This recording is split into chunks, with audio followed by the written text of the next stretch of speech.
A part of you is still waiting. You can deny it. You can rationalize it. But somewhere deep, under the busyness, the distractions, the content consumption, the plans you keep making and never executing, there's a quiet voice that still believes. One day, something will change. One day, motivation will arrive like a thunderstorm and sweep you into action. One day, the right person will see through your walls and finally understand you. One day, clarity will descend and you'll know what to do. One day, rescue will come. But deep down, you already know the truth. Nobody is coming to save you. And if that sentence just made you uncomfortable, because discomfort is the only signal that a belief is being challenged. Most people will hear that sentence and immediately deflect. I know that already. That's obvious. I'm not waiting for anyone.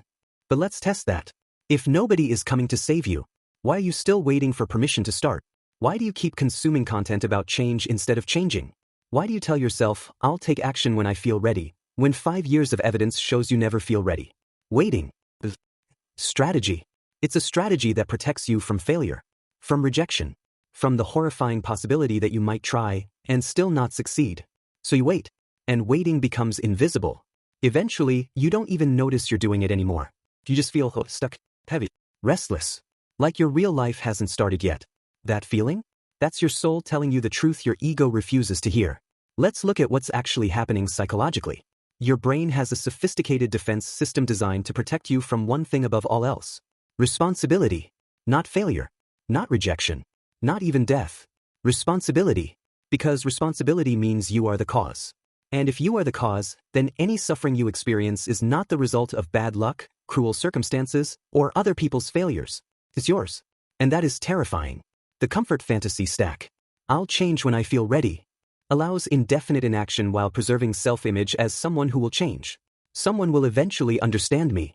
Externalizes emotional validation. Keeps you dependent. My real life hasn't started yet.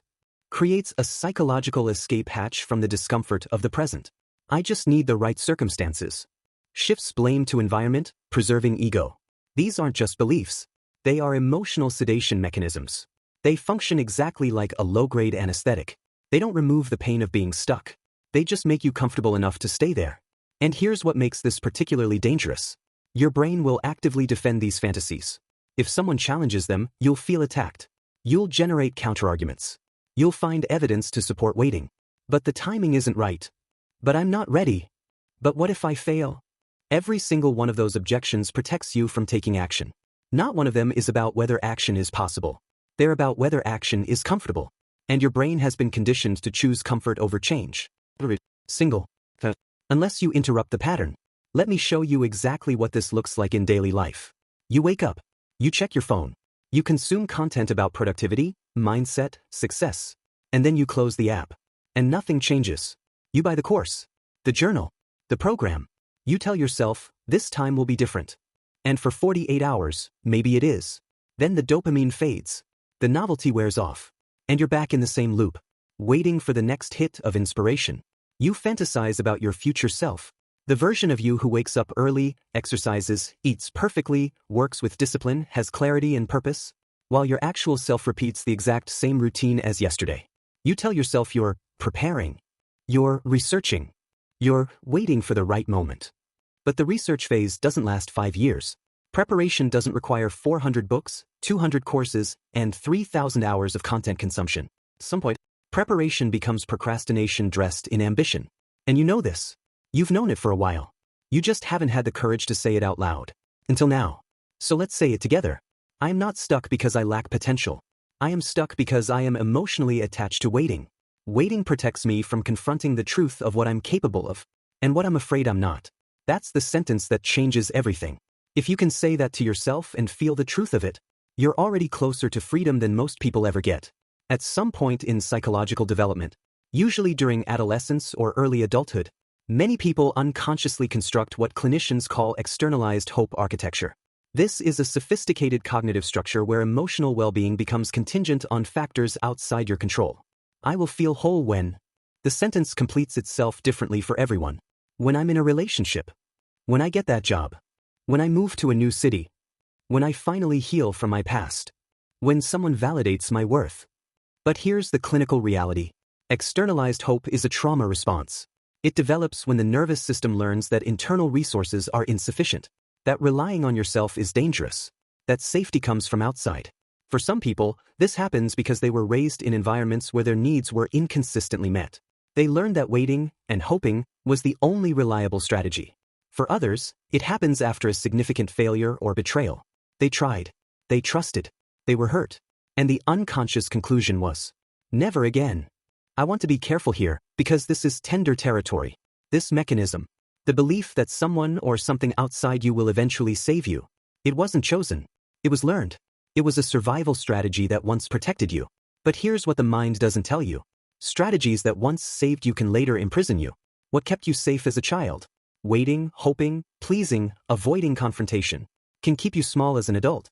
And the transition from survival strategy to self-sabotage is so gradual, so subtle, that most people never notice it happening. They just wonder why they feel trapped, why they can't move forward, why life feels like they're watching it through a window instead of living it. This is the mechanism. And once you see it, you cannot unsee it. Let me give you a diagnostic tool. Not a quiz, not a checklist, but a series of questions that will reveal exactly where you stand with this pattern. Question 1.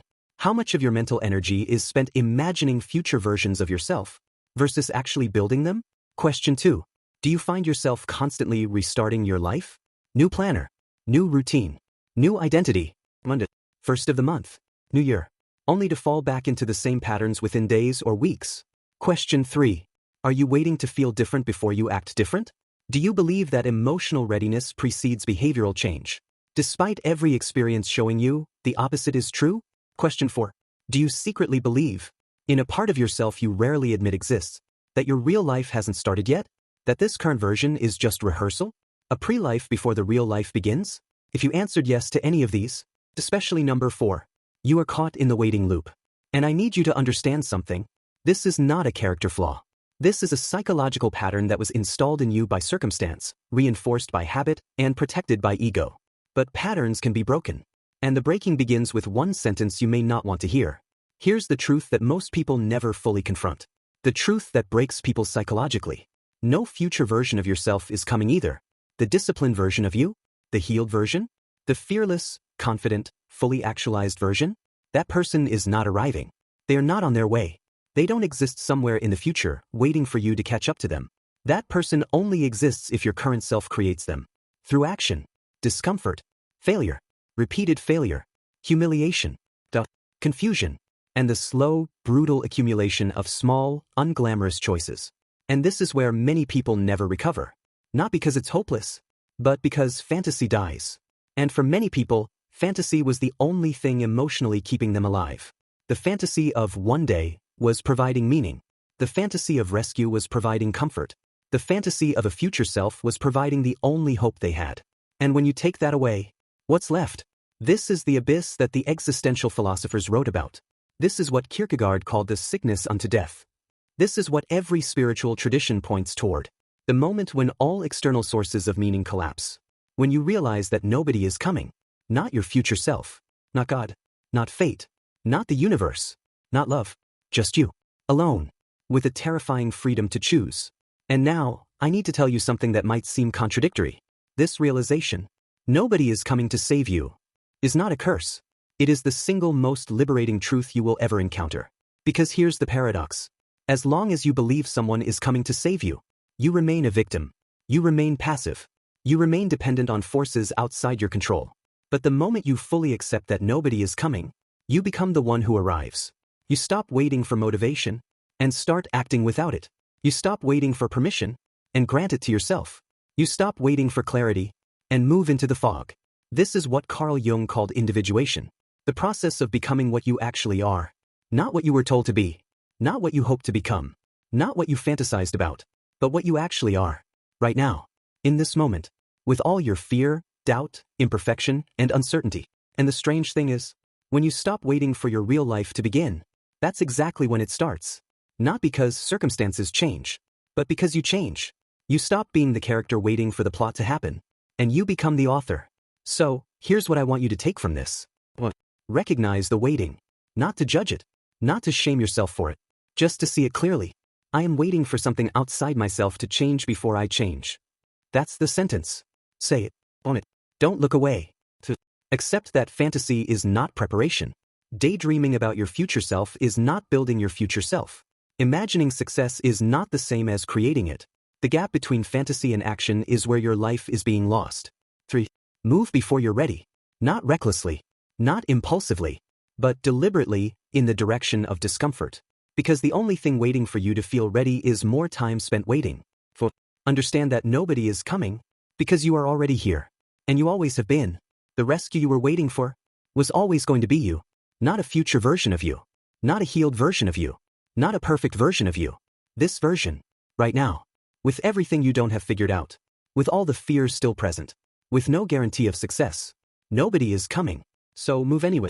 The moment you fully accept that nobody is coming, your real life finally begins.